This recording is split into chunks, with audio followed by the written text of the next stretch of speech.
Hello, buenos dias from Cusco, Plaza de Armas again. Today is a full day that we are going to be exploring the Sacred Valley.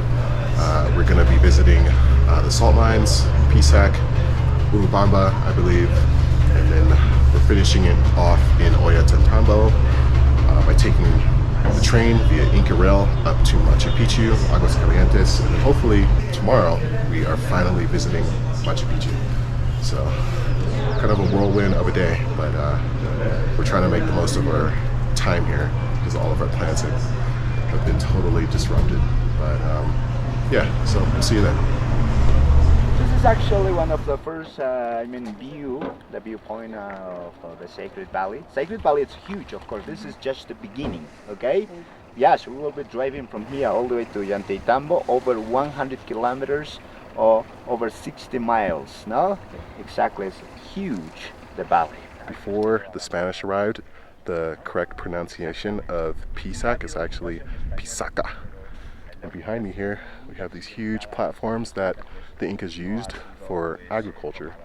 And then way off in the distance over there, I don't know if you can see it, those were residential housing for the Incas. But this is amazing. Pisac is like a mini Machu Picchu. You could literally spend all day here.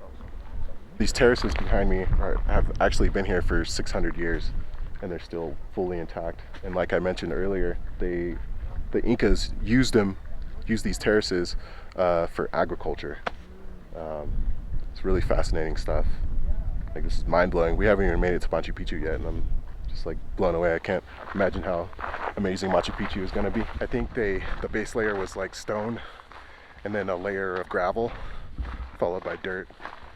So I think it's fascinating that they were able to just carve into the mountain, side of the mountain like this 600 years ago. Advanced, but primitive civilization.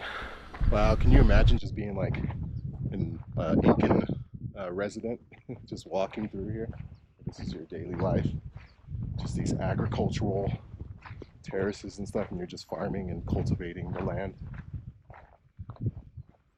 We're gonna try and hike to the top of the residential area here, see if we can get a nice view.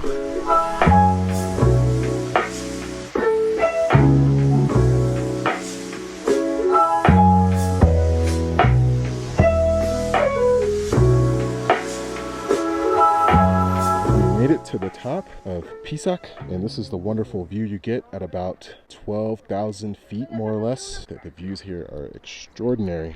You get views of the terraces and the mountains. Wow, so this is where they lived, got their dwellings and stuff. This is probably one of their rooms or one of their homes. Pisaca is actually the name of a bird, so that's kind of where they got it from.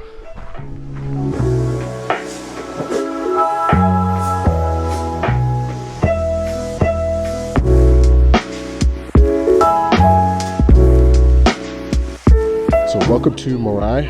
This site was basically a Incan university for the farmers. They basically used this site to test what can grow properly on the different platforms, and each platform has its own microclimate, which is pretty fascinating. And you might wonder what happens when it rains. All the water is going to pull up in the middle, but it's just going to drain because of the plate tectonics, and it's going to seep into the cracks. And this is one of the first ones that they built, and this one is smaller. And the reason why it's smaller is because they were testing it out. So they found out that, okay, this works. Let's build another one, a bigger one. And then they built a bigger one, and then they built the biggest one on the other side. The Sacred Valley has been awesome so far. Moray is amazing. You definitely have to visit. There's a lot of history here. We're done with Moray. Now we are going to visit the salt mines.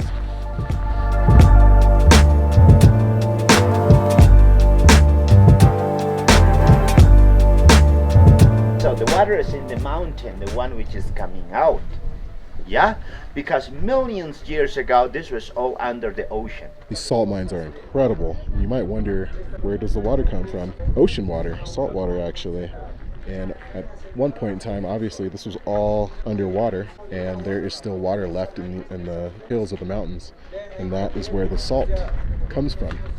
And each pool has a depth of no more than 2 inches. The water that's flowing and is coming down from the mountain, it's old ancient water from the ocean, because all of this was underwater at one point, and this is where all the salt comes from. And then we have these brown pools here that aren't quite ready yet, right, for the salt to be collected, but the white pools are. This is all really fascinating. It's huge, and this all dates pre-Inca times.